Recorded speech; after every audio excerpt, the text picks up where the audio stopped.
ఇక నినియాల ఈ మాజీ జిల్లా మంత్రి ఇక ఆయన వ్యక్తిగతంగా మాట్లాడేదని మాకు కూడా ఉంటుంది, కానీ ఆయన కేసీఆర్ కేటీఆర్ మీద హరీష్ రావు మీద కూడా ఆరోపణలు చేసి మాట్లాడతాడు. ఏ సర్కారు ఉంటే ఏ సర్కారు అధికారంలోకి వస్తే ఆ సర్కారులోకి జొరబడి అక్కడ మంత్రి అయి వెలగబెడతాడు, మళ్ళీ వాళ్ళనే తిడతాడు.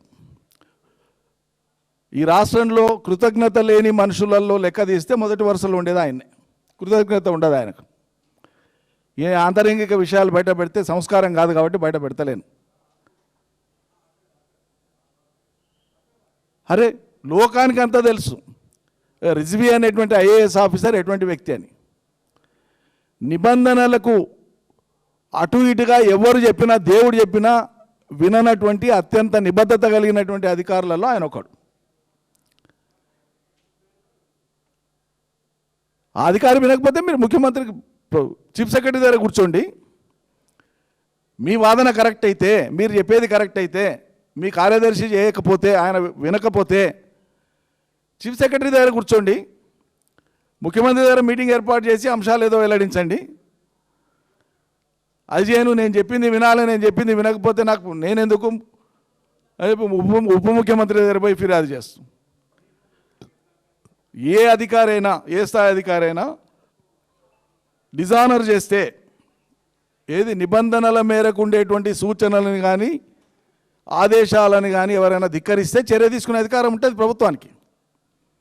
మీరు ఆ రకమైన చర్య తీసుకోండి దమ్ముంటే. కానీ ఆయనను మానసికంగా వేధించి ఒకవైపు సీఎంఓ ఇంకోవైపు మంత్రి ఈ వద్దుర దేవుడా ఈ ఉద్యోగం అనుకునేటువంటి ఒక దుస్థితిని కల్పించినారు. అందుకే ఆయన రాజీనామాకు అప్లై చేసుకో. ఇక పైపెచ్చి ఈ అవమానం సరిపోదన్నట్లు ప్రభుత్వానికి సిగ్గుండాలి.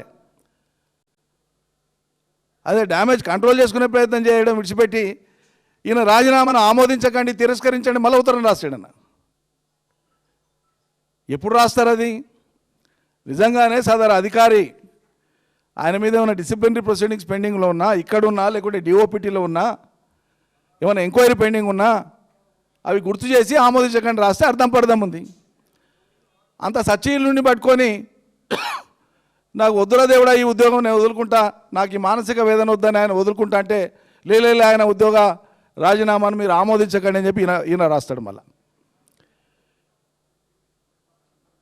ఇదంతా పైకి రూయి అంటారు దూదిని ఉర్దూలో. సఫేద్ రూయి ఉపర్ రహతా అందరు కాలా బీంజ్ రహతా. తెల్లటి పత్తి పైన కనిపిస్తుంది, లోపల మాత్రం ఉండేటువంటి విత్తు నల్లగా ఉంటుంది. అది వీళ్ళ క్యారెక్టర్.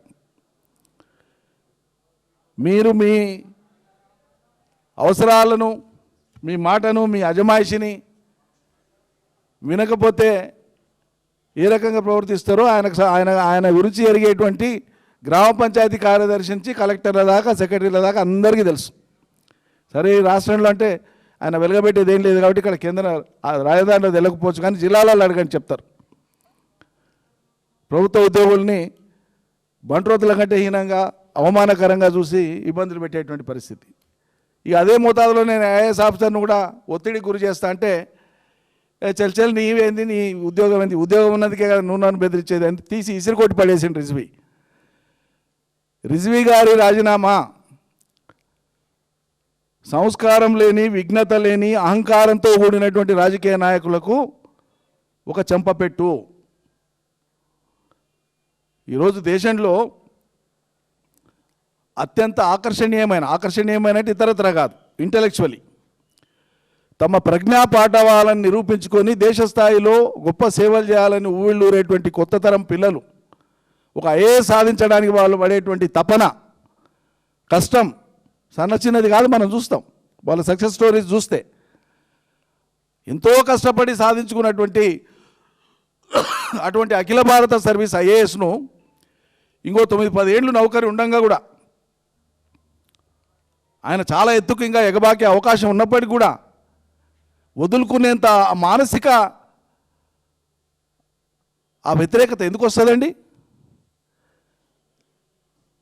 మా ప్రభుత్వంలో, కేసీఆర్ ప్రభుత్వంలో అధికారులను బాగా సేవ చేసి అంకితభావం ఉండేటువంటి అధికారులను మేము భుజాలకు ఎత్తుకున్నాం, బహిరంగంగా అభినందించినాం, వాళ్ళ సేవల్ని కొనియాడినాం అన్ని వేదికలల్లో, బాగా పనిచేసేటువంటి వాళ్ళని.